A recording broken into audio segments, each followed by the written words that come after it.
Adelante, sí. Habla primero Carlos Usías. Yo pensaba que ya lo había dicho por el orden, pero no. Vale. Bien, en primer lugar, muchas gracias tanto a la Taula como a la representación del Parlamento por haberme invitado para hablar de este tema. Y, por supuesto, a doña María Joao Rodríguez, que la seguimos mucho y que es una de las principales aliadas que tenemos en estos temas de políticas sociales en el Parlamento Europeo y persona con mucha influencia, aunque pierde votaciones, ¿no? Pero hay que seguir peleando. Esto también nos lleva a una cosa importante. El día de elecciones, que hay elecciones europeas, no es un día para irnos a tomar una tortilla y cosas por el estilo. Se puede haber tomado la tortilla después de votar, porque tiene consecuencias lo que votamos. Y en el Parlamento Europeo se aprueban cosas que nos pueden afectar a nuestra vida diaria, ¿no? Lo puede afectar lo que ocurre en el Raval, lo que se está decidiendo en Bruselas o en Estrasburgo. Por lo tanto, importante que pensemos en esos momentos. Se nos dice que tenemos, y solemos decir que tenemos una sociedad muy solidaria, ¿no? Y demás, y que tenemos unos principios, que exigimos unos derechos a la ciudadanía, pero da la sensación como que tenemos cada 4 años un día tonto, y ese día tonto coincide con el día de las elecciones, ¿no? Y con eso hay que tener un poco de cuidado. Tenemos que ver cómo lo hacemos, porque tenemos que defender los derechos también todos los días y con todos los instrumentos que tenemos, ¿no? Antes en el café hablaba con un representante de Pérez Tarrés, creo que era, y decíamos que lo mismo que tenemos que defender con todos los instrumentos, lo igual tenemos que hacer cuando se nos ofrece una silla, ocuparla siempre, ¿no? Y estar siempre dando la batalla como tercer sector. EAPN, la Red de Lucha contra la Pobreza y la Exclusión Social, es una red que está en toda la Unión Europea, en todos los países de la Unión Europea y de la EFTA, ¿no? En Cataluña es la propia Taula, ¿no? Posiblemente sea la red más potente que tiene la EAP en Europa, porque en este caso no es una red de partes, sino que es todo el sector, con lo cual eso nos enorgullece, ¿no? Y luego, antes de entrar, hacer dos pequeñas reflexiones, ¿no? Hombre, Jesús antes el tema de pobreza lo ha tratado más que de sobra, con lo cual no voy a entrar en ello. Además lo ha tratado muy bien tratado, o sea, con lo cual me sumo a lo que se ha dicho, ¿no? Y también la representante de Cáritas, ¿no? Además el secretario general de Cáritas Europa durante un tiempo fue el primer gerente de la EAPN España, ¿no? Y además, con lo cual nos conoce y trabajamos muy a menudo juntos.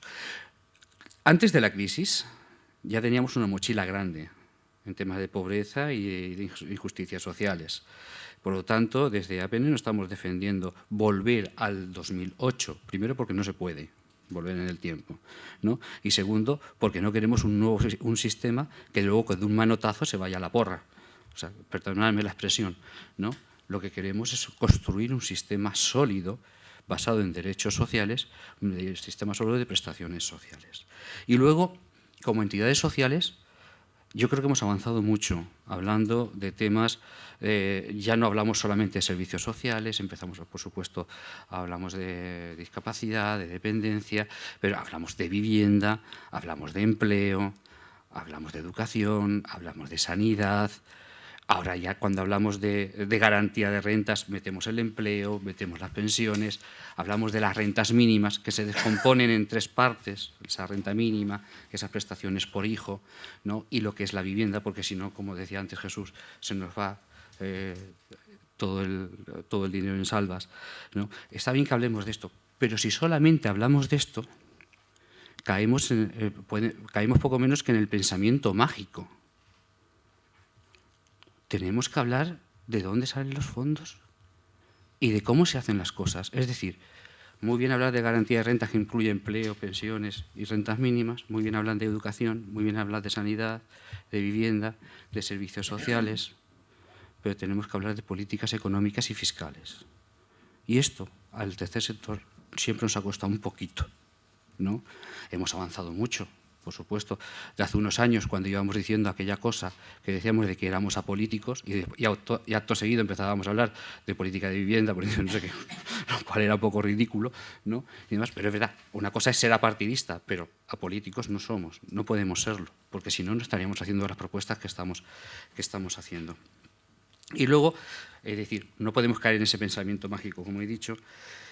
Y luego también tenemos que ser conscientes de la evolución y de las cosas que ocurren con la Unión Europea. En la Unión Europea tenemos, yo siempre he dicho que escuchemos lo que dicen porque suene sonar muy bien. Leamos con atención lo que se escribe, que ya no suena tan bien, Y cuidado con lo que se hace, porque lo mismo no nos gusta, ¿no? Por lo tanto, tenemos que tener un seguimiento cercano, rápido e intenso de lo que viene desde la Unión Europea. Ojo, que no es un ente abstracto, que somos nosotros y son nuestros representantes los que están allí. O sea, que no es Marte, no es desde la Gran Place de lo que se está gobernando. Se está gobernando desde nuestros territorios, ¿no? Lo que viene de Bruselas viene desde nosotros mismos, ¿no? Eso es importante. Hubo unos planes de pobreza, pobreza 1, pobreza 2, pobreza 3, esto antes del año 2000. Y también, incluso antes de esto, un presidente de la Comisión, Jacques Delors, ya llamó a las entidades sociales y les pidió que se organizasen directamente para tener una interlocución directa con la Comisión para poder hablar de esos temas, de los temas de pobreza. Y puso dos condiciones. Una, que estuviesen todos los países de la Unión Europea, y segundo, que se articulase también no lo que fuesen políticas de carácter europeo. Así fue como surgió la EAPN, la Red Antipobreza Europea, ¿no? Por lo tanto, nosotros no hemos salido de la base, hemos salido desde arriba. Y luego tuvimos que ir a la base para poder constituirnos, pero salimos así. Pero hay que decir que ya Delors nos reclama el propio sector que tenemos que ser un actor activo en la Unión Europea. Luego llegó la Agenda de Lisboa, que uno de sus objetivos era erradicar la pobreza en el 2010, no disminuir la pobreza, erradicar la pobreza en el 2010. Excuso decir el éxito, no es necesario, que de datos ni nada por el estilo para esto. Pero es que es más, en el 2005 ya el presidente de la Comisión veía que aquello de los objetivos no se iban a cumplir y tuvo una buena idea: suprimimos los objetivos. No lo pudieron hacer, al final se modificaron, se suavizaron, pero siguieron adelante. Y llegó el 2010. No aparecía por ningún sitio el tema de pobreza. Hubo una consulta y a raíz de la movilización de la sociedad civil, de un montón de aportaciones de entidades sociales, sindicatos y demás, pidiendo que el tema de pobreza debía estar presente, es cuando vuelve a retomarse y aparece al final, primero a un pie de página y después como uno de los 5 grandes objetivos, el tema de la reducción de la pobreza. Por lo tanto, lo que hacemos la sociedad civil, lo que hace la sociedad es importante. Tenemos que actuar, porque tenemos más capacidad de la que nosotros mismos somos conscientes. Y muchas veces no nos damos cuenta de todo esto. Y es verdad que ahora tenemos la Estrategia 2020, que está sufriendo el sueño de los justos, ¿no? También es verdad que el objetivo es difícil que se cumpla. Hombre, todavía queda esperanza. Sabéis que, lo ha dicho antes Jesús, que había que reducir 1.500.000, por ejemplo, en todo el Estado y demás en 10 años. Hombre, todavía nos quedan 2 años, podemos reducir 2.500.000, que es lo que teníamos que reducir la pobreza para cumplir el objetivo. Todavía quedan 2 años, pero creo que ya sabéis lo que va a ocurrir. Por lo tanto, esto no tiene que ver tanto con la crisis, sino con la manera de afrontar la salida de la crisis. Y antes María Joao lo ha explicado bien. Es decir, cómo es desarrollándonos un país que crece, ya estamos por encima, en las cifras de crecimiento estamos por encima de las de 2008. Pero en las cifras de sufrimiento de las personas estamos mucho peor. Y seguimos estando. Y eso es importante. Y es importante lo que nos dice la Comisión. Y ahora ya entrando en el pilar social, que es a lo que se me llama a esta mesa, no podemos descontextualizar el momento. Yo creo antes de doña María Joao Rodríguez lo ha contextualizado. Se está discutiendo el marco financiero plurianual. Se está discutiendo y estamos en el proceso de esa Europa que queremos, ese futuro de Europa, con esos 5 escenarios que nos presentaba la Comisión Juncker, ¿no? En donde parece ser que unos decimos que todos juntos y más, y parece ser que hay unos países que lideran más el de la velocidad a 2 velocidades, luego será una cosa intermedia, nunca sale una cosa pura de la Unión Europea y demás. Estamos hablando de eso. Si no hablamos de eso, el pilar social seguirá siendo Hombre, no un poema, ya dijo el señor Juncker que no era un poema, ¿no? Pero el pilar social seguirá siendo una estructura de recomendaciones de gobernanza blanda. Y nosotros no estamos en contra de la gobernanza dura. Lo que echamos de menos es que la política social también sea gobernanza dura. Que también tenga ese...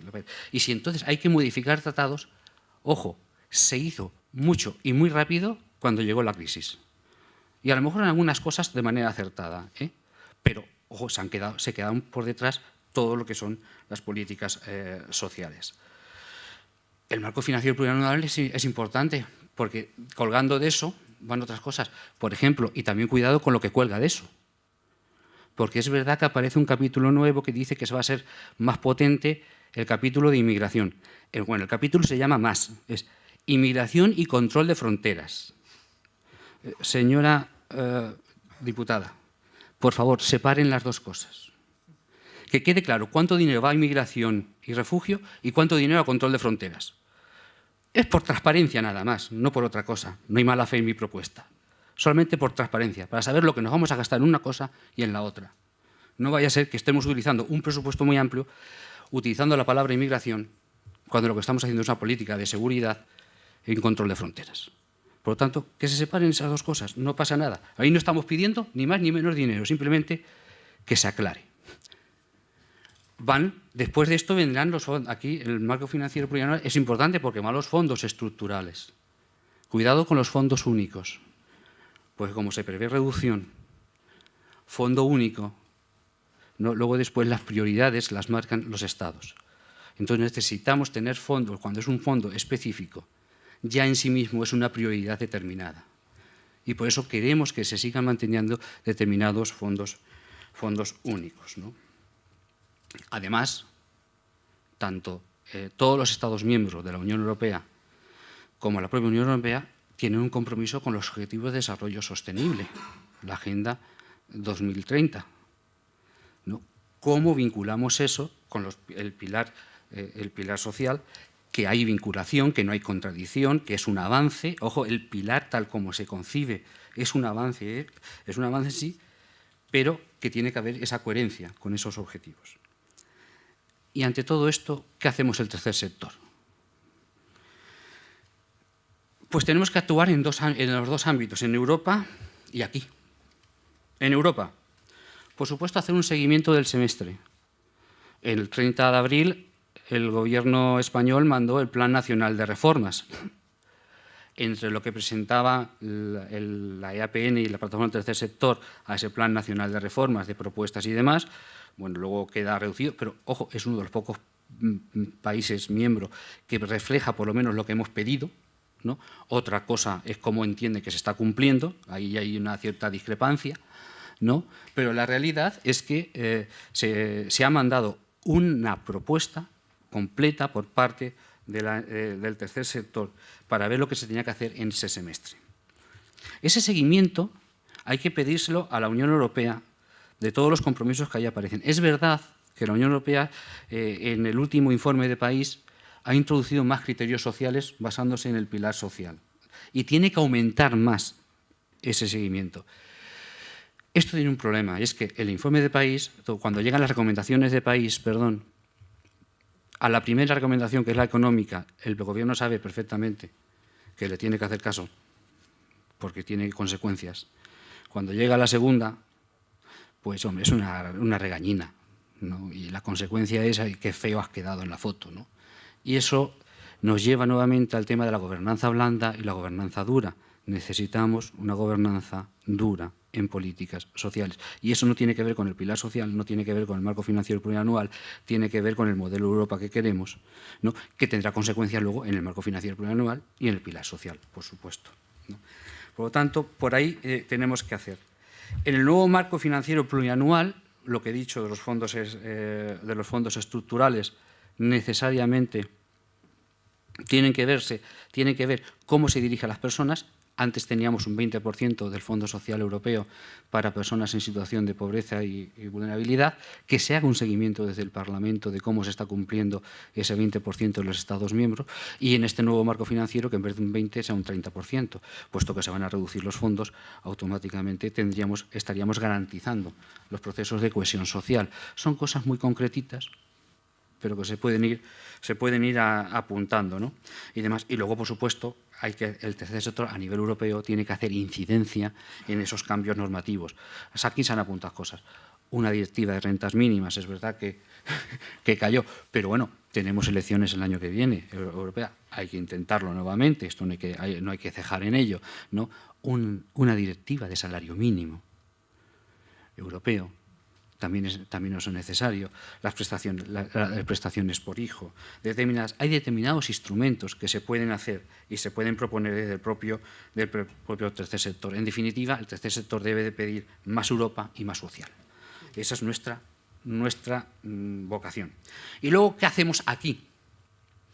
Pues como la Unión Europea no es Marte, sino que somos nosotros viajados a Bruselas, ¿no? Pues entonces tenemos que hacer incidencia también aquí, en nuestros gobiernos, porque claro, cuando alguien luego te viene el ministro de turno o el presidente o quien sea diciendo es que la Europa nos obliga, pues bueno, ¿tú qué has votado? Y generalmente ha votado que sí, o sea que no se está obligando el mismo, ¿eh? Entonces tenemos que pedir responsabilidades a lo que se está defendiendo allí, y tenemos que plantear aquí también qué es lo que queremos que se defienda allí y ser coherentes con lo que hacemos aquí. Claro, lo que estamos pidiendo que se haga en Europa, no podemos plantear que no querer plantearlo aquí. ¿Cómo no vamos a plantear entonces que aquí exista un sistema de rentas mínimas, ¿no?, que sea complementario a lo que existe en las distintas comunidades autónomas para saltar ese umbral de pobreza que antes se comentaba? Además, aquí en España no tenemos un sistema de rentas mínimas, tenemos 20 sistemas de rentas mínimas. Pero lo peor de todo no es eso, si eso no es que sea malo ni bueno. El problema es que no son portables, son con distintos criterios de acceso. O sea, no tenemos 20 sistemas, tenemos un carajal de rentas mínimas.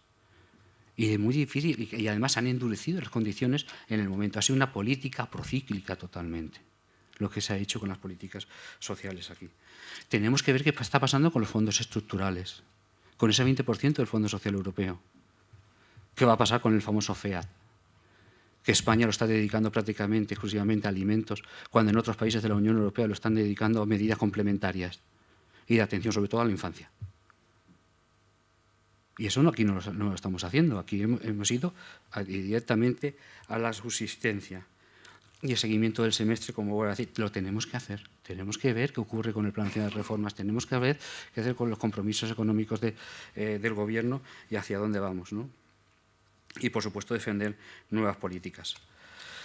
El tercer sector también tiene su faena interna, ¿no? O sea, verdaderamente como sector tenemos la necesidad, primero, de buscar aliados y de aliarnos. Posiblemente con el tema del Objetivo de Desarrollo Sostenible nos puede ser más fácil. Hace unos años se hizo la Alianza de Primavera famosa a nivel europeo, pero aquí lo tenemos que trabajar también. Las organizaciones de acción social, las organizaciones de cooperación al desarrollo, las medioambientales y ecologistas. Tenemos que ir más en común y tenemos que tener un diálogo con los sindicatos, un diálogo sincero, ¿no? Sabiendo que tenemos discrepancias, pero tenemos también cosas que tenemos en común. Y eso tenemos que hablarlo y lo tenemos que trabajar. Pero también lo tenemos que trabajar previamente internamente, ¿no? de cómo nos llevamos. Y también es el ejemplo, ¿no? Yo sé que seguro que aquí eso no ocurre, que seguro que aquí todo el mundo lo cumple, pero cuando se está hablando del 2% de contratación de personas con discapacidad, yo estoy totalmente seguro que aquí en Cataluña todas las entidades lo cumplen, ¿no? Pero creo que en algunos sitios no. Entonces, pues hay que predicar con el ejemplo, ¿no? Esas cosas tenemos que hacerlas, también tenemos que ver lo nuestro, ¿no? Y luego hay cosas que no es necesario cambiar muchas cosas para mejorar. ¿Por qué no seguimos exigiendo con más fuerza y más contundencia que el Gobierno español firme de una vez la Carta Social, las modificaciones a la Carta Social Europea? Y eso nos ayudaría también mucho, y al pilar social más. Por lo tanto, tenemos muchas cosas que hacer, tenemos cosas que podemos hacer y nos tenemos que poner en marcha. Y tenemos que ir en alianza con terceros. Y hablando viniendo de donde vengo, lo que más nos legitima es la gente por la que trabajamos. Tenemos que tenerla en cuenta, no solamente para hacer nuestras propuestas, sino también en nuestros propios funcionamientos internos, en nuestra forma de trabajar y en nuestra forma de actuar. Y ya finalizo diciendo que cada 5 años en el Parlamento Europeo hay elecciones, que tenemos que mirar lo que hacemos. Muchas gracias.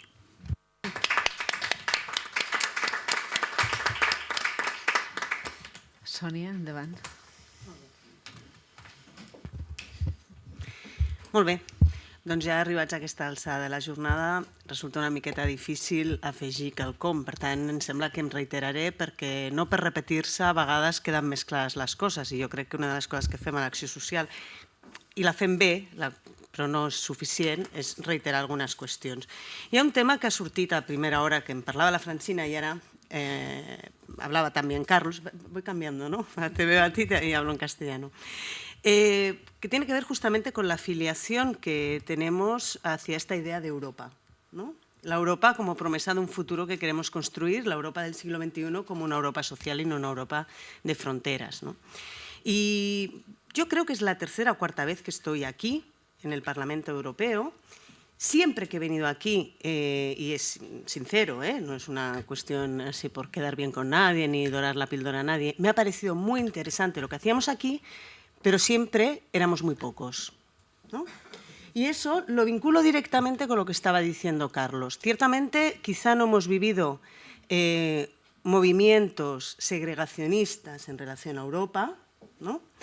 Pero no hemos conseguido todavía tener un sentimiento de filiación importante hacia la idea de Europa como una comunidad que podemos construir, y eso se traduce también en que cuando tenemos esa cita que tenemos cada 4 o 5 años, en general le damos poquita importancia y vemos o no somos capaces de ver que eso después influye en las políticas que tenemos aquí hoy, ¿no?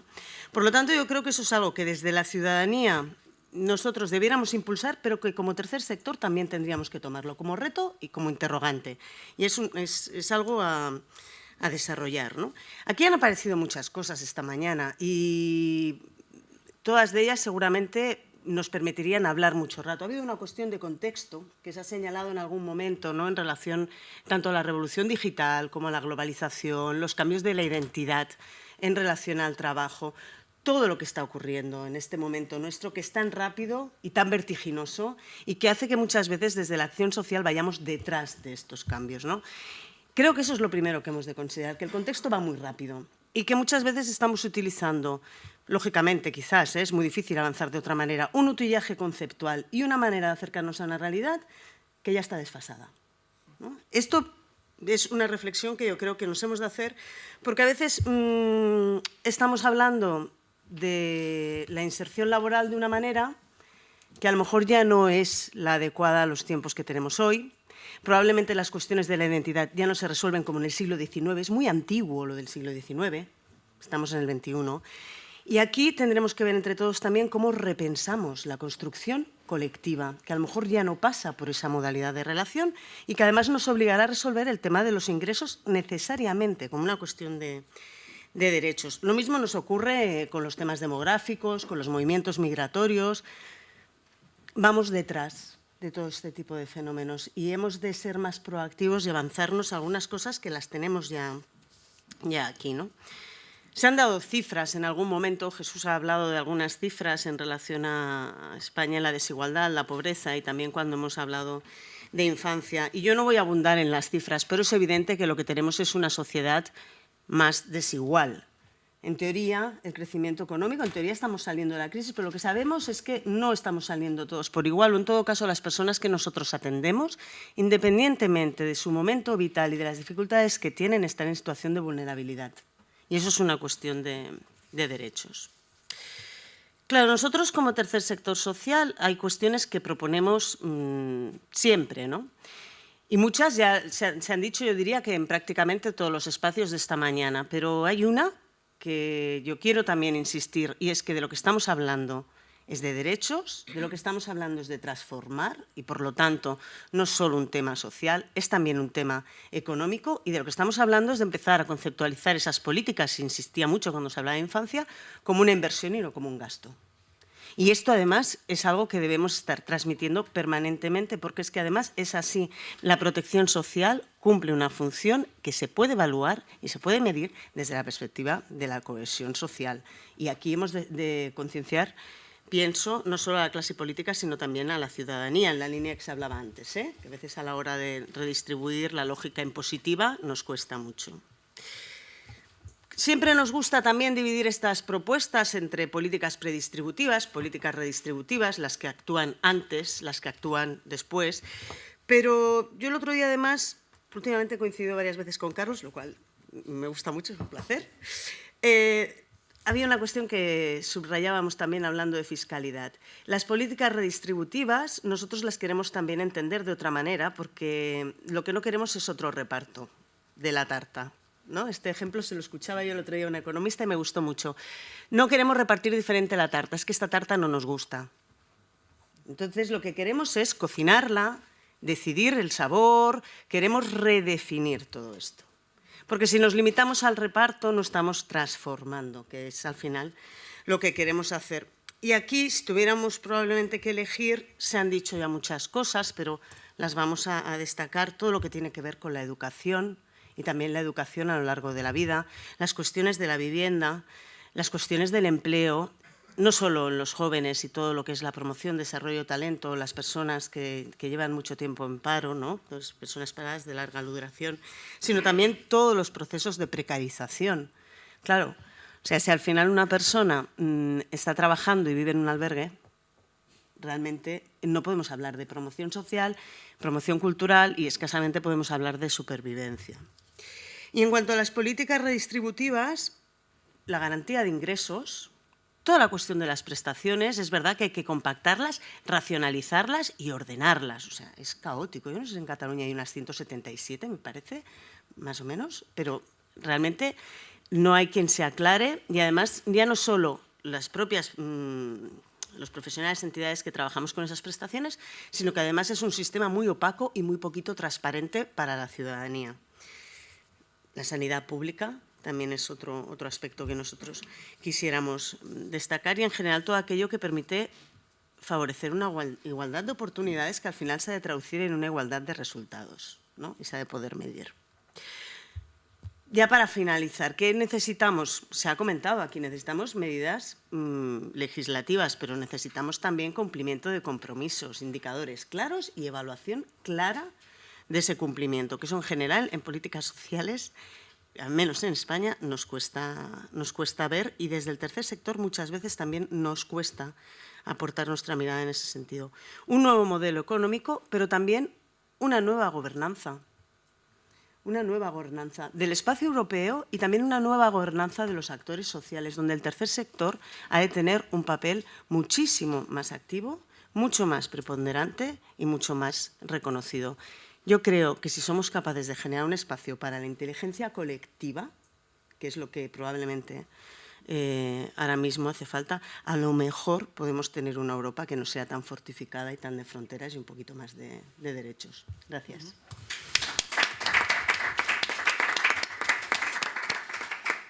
Molt bé, doncs acabem aquest dematí amb l'última intervenció de la senyora Rodríguez.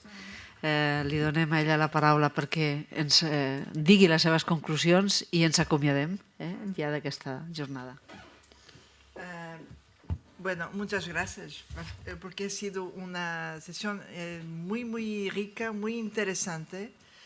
Entiendo esta sesión como algo que debería multiplicarse por todo lado en Europa, que es una oportunidad de diálogo abierto, franco, entre miembros del Parlamento Europeo y actores de la sociedad civil y de la sociedad política local. Esto es muy importante, yo creo, para dos lados de la interacción, ¿no? Estamos, de facto, a inventar Europa y tenemos de trabajar en conjunto porque Europa es lo que vamos a hacer del proyecto en conjunto. Eu tenho que ser muito sintética agora, porque estou muito de acordo com os dois comentários, estou ouvindo e estou conectando com muitas outras questões que tenho trabalhado, pero vou sublinhar só duas coisas. Uma é que a Europa não terá futuro se não está focalizada em melhorar as condições de vida de toda a sua população.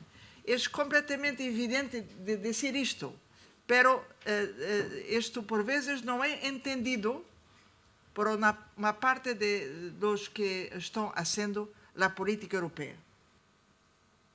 Eles não estão entendendo esta verdade que é uma verdade poderosa e simples. Então, temos que recordar isso todo o tempo.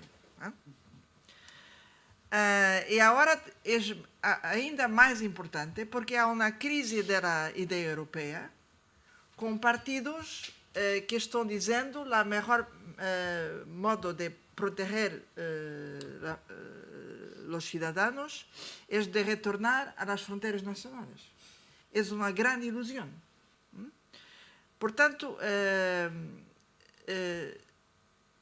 a solução, de meu ponto de vista, é usar todos os níveis de governança, regional, nacional, europeu, para reforçar a dimensão social.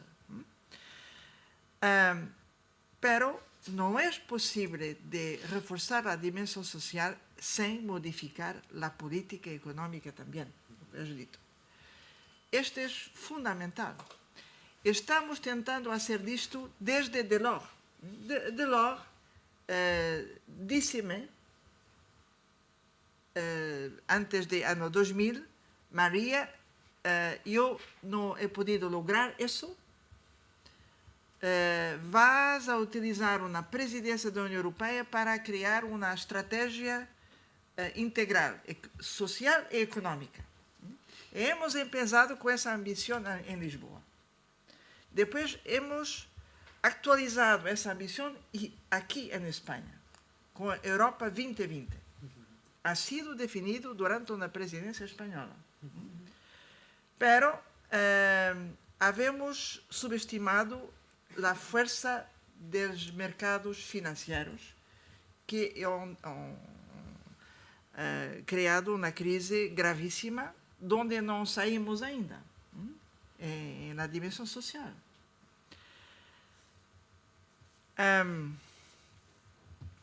Vou a concluir com algo que não é podido referir durante toda a manhã, mas é muito importante de referir isso aqui em Espanha, que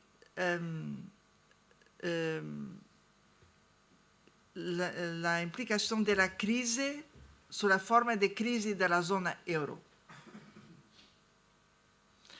Porque ainda estamos a viver essa crise da zona euro. Podemos ter a ilusão que já ultrapassamos com o crescimento econômico e tudo isso, mas a desigualdade social mostra que ainda estamos numa dinâmica de divergência. E o que se passa é que os países mais ricos da Europa, que não têm esse problema, que têm crescimento econômico e melhoria de salário e redução do paro, não entendem que nós outros ainda estamos em crise. Estão pensando que garantizar a Europa social é só proteger contra o dumping social. É suficiente. Estão pensando que revisar a diretiva de trabalho destacado? Post-it. É suficiente. Para nós outros não é suficiente. É claro que eu entendo que é importante de evitar a concorrência desleal. Absolutamente. Pero a verdadeira solução para evitar uma espiral descendente na Europa é aplicar o pilar social em todo lado. É melhorar as condições sociais de todos os cidadãos. Eu creio que deve ser nossa luta central. E a novidade é que estamos tentando dotar o pilar social de instrumentos de governança dura.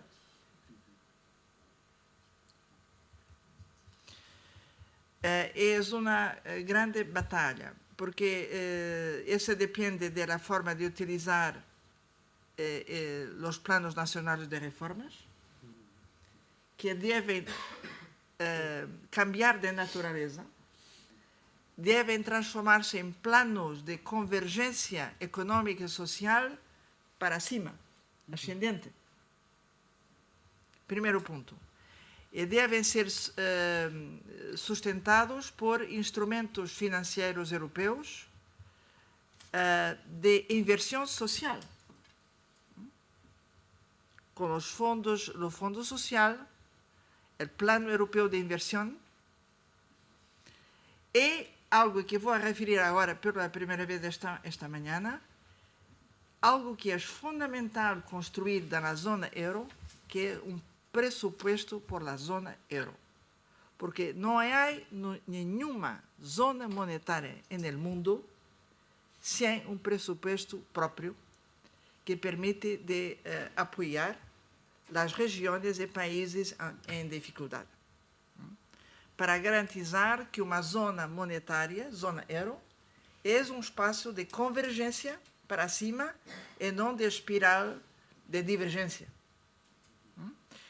E agora mesmo, faz 2 dias, a Comissão Europeia ha começado a propor início, princípio de orçamento de zona euro, pela primeira vez, uma grande inovação política, pero esse instrumento, por o momento, é muito pequeno. E eu considero que se queremos